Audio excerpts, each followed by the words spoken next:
Hello, my name is Najele and welcome to my channel Chofanye. Today we're going to talk about me being black and my experiences studying herbalism. And I think it's a very important conversation to be had, and you will understand why by the time you finished watching this video. It's also really hot here in London, so I have a fan for those moments when I'm like, Lord. So yes, that's why I'll be fanning. It's hot. So yes, and to start the conversation, I'm going to state the obvious. I'm black, I'm an African, and I was born that way. I was born with this melanin content in my skin. I did not choose to have this melanin content in my skin. And I am proud of my black skin. It's nothing that I'm ashamed of. I love it. But it's important for me to state that I was born with it. I have had no other life experience other than the life experience of being black. And I say that because it's important to know that in all my experiences, in whatever circle I'm ever in, I'm going in there as a black woman. And society has decided that because I am black, I am somehow of a lesser human being. My ancestors had the same experience. So when growing up, I was raised in a way to be prepared for what society would say about me, to be prepared that my standards of beauty, or the standards of beauty that the world go by, is the standards of European white beauty. And so I was insulted for my thick lips, for my flat nose, and all sorts, even for my hair. So I was also raised, for example, when I was in school, I knew very early on that my grade, so if I got 85%, that was not the same as a white person's 85%. I always had to do better. As I got older, I realized it's not even about doing better, because either way, like my color, for some reason, society has decided that it means that, I don't even have a chance in that space. So when I grew up, oddly enough, I decided that I'm going to just become a herbalist. And so I've lived all these life experiences. I know how to carry myself in the workplace. I'm very aware of how I'm perceived in the workplace, and that does shape how I interact. Even my nieces and nephews, we are going to have a conversation at some point. They've already experienced racism and they're like 7 and 8. And so we're going to have a conversation at some point, especially with, for example, interactions with police, what to be aware of, because people's lives are at risk because of the melanin content in their skin. So with all this going on, with all of my background, I now decide to become a herbalism, and I kind of immerse myself into various groups that are about nature-based activity, and I'm in that, and I've been giving to that, but also receiving to that, and you kind of feel somewhat that you're in a family. So we share experiences, we have conversations, all in that space. I'm also going in there as a black woman, so I am aware. I notice when I'm the minority in certain things. I am aware of the conversations, but I took kind of solace in. To be honest, I took solace in it. I took peace of mind dealing with the plants, dealing with nature. I know nature doesn't judge me, so I kind of associated that with the herbalism, and certain things hadn't risen for them to be addressed, so I was pretty comfortable in that space. And then Black Lives Matter happened, and so this is how I'm going to describe it, right? So Black Lives Matter. We are once again reminded that because of our blackness, our lives are at risk, and people are actually dying as a result of that blackness.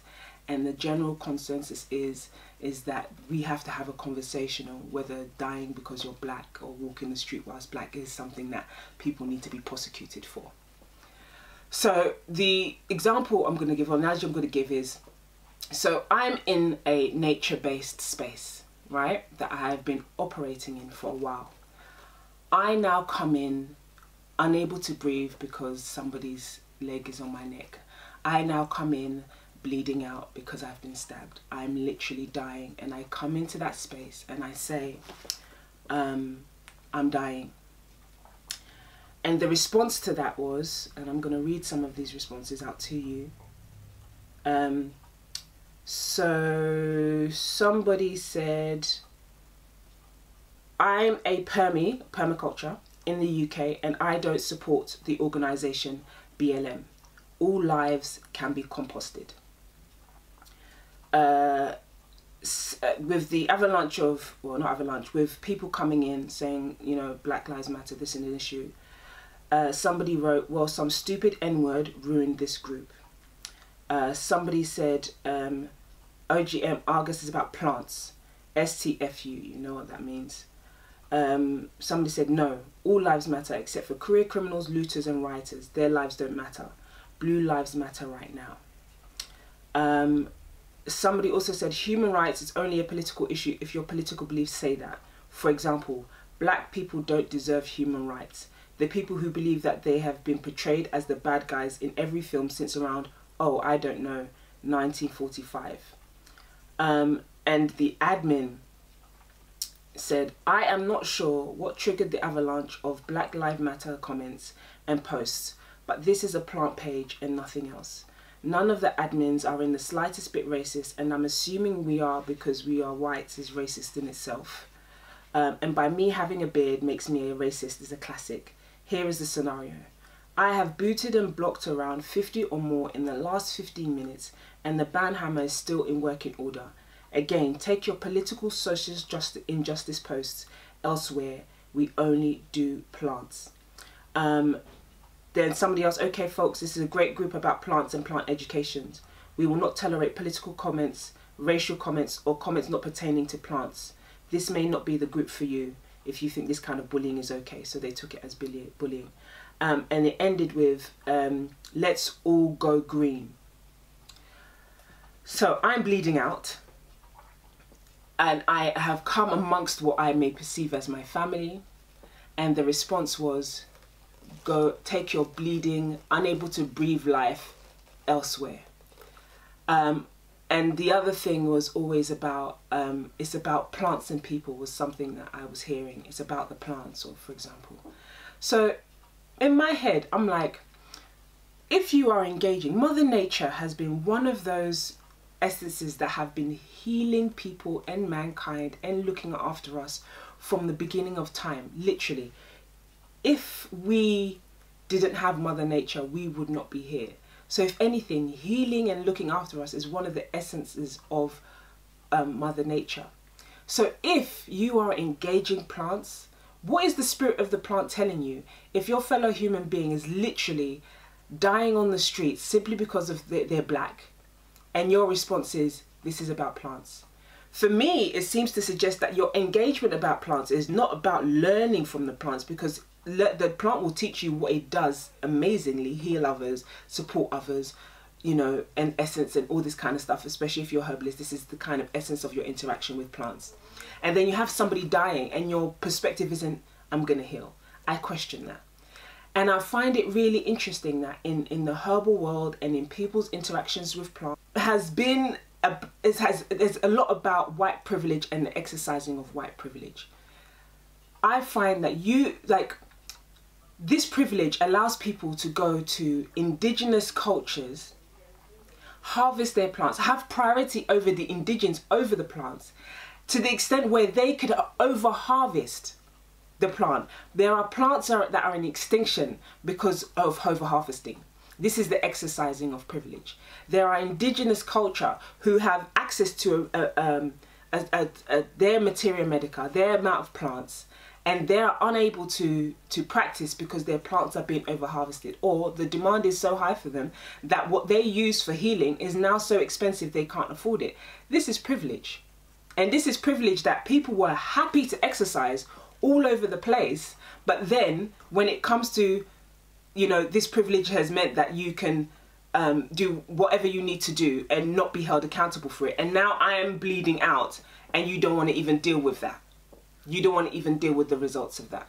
This is what you're telling me. So I find it really interesting that a lot of the responses have been in this way. And before, it kind of shocked me, because I guess what I realized is that what Black Lives Matter has done is kind of uncover what had been previously hidden or didn't need to be addressed because the question hadn't been raised. And what I realize now, in a more blatant and obvious way, is that the people that have helped shape the society, in particular the exercising of white privilege and racism, are also the very same people shaping aspects of these nature-based activities, whether it be permaculture or herbalism. And what Black Lives Matter did is, because now the matter was on their front door, they responded in the way that was natural to them. And for me, that read, I don't give a damn about your life.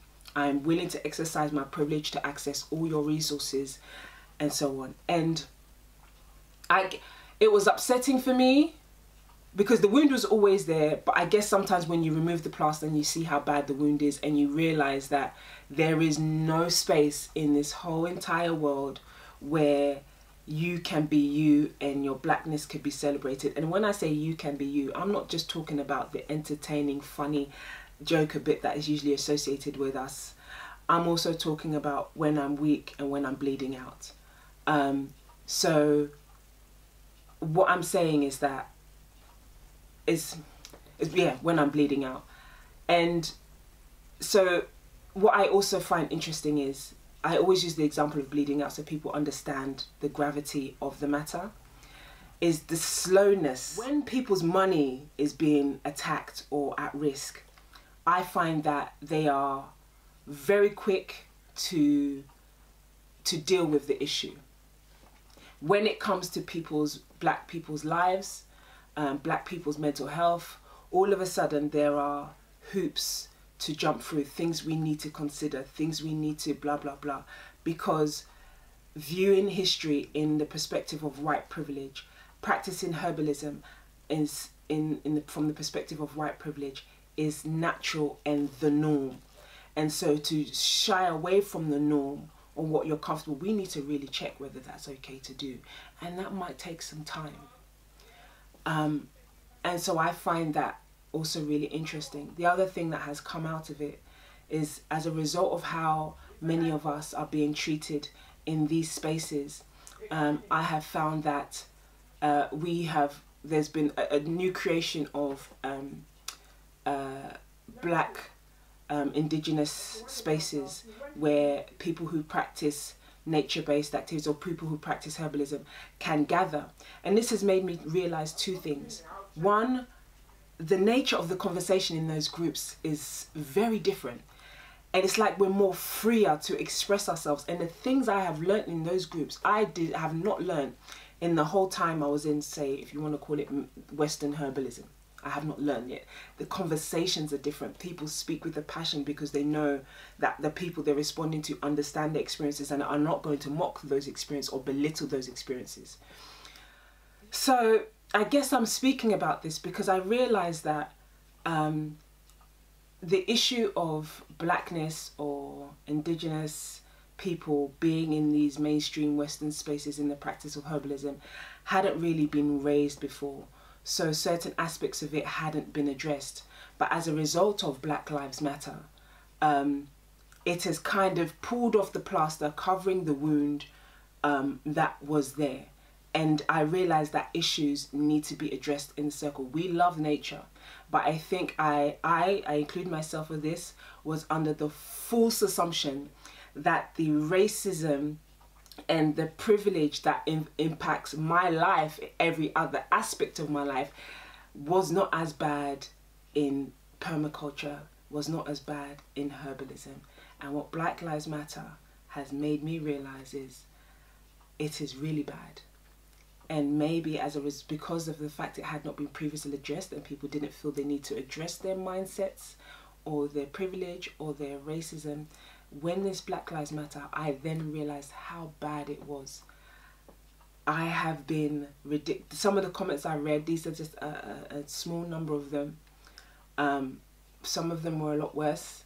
And when I read them, how I felt, the response to me wanting to make change, to make it more for equality, for for all of us to be able to share our experiences. The responses I had to that were painful, because I realized that people were happy for me to be in the space, to share that plant knowledge, to make it, you know, just to share that experience. But the moment I'm bleeding, the moment I have somebody on my neck, the moment that me being me is a reason for me to potentially be killed, as in my life gone, and I come in that space that I've already been in to say that I'm struggling, I need help, and the response is, this group is about plants. Your life and you dying, not even you dying is not our concern. You are engaging plants on the basis that plants can be so healing. Nature has so much variety. It does not decide which of us human beings it's going to give oxygen, which of us human beings it's going to heal. Plants help us, and you have been engaging them. What have the plants been teaching you? If I come to you unable to breathe and your response is, it's about plants, maybe it's not about plants. Maybe it's about you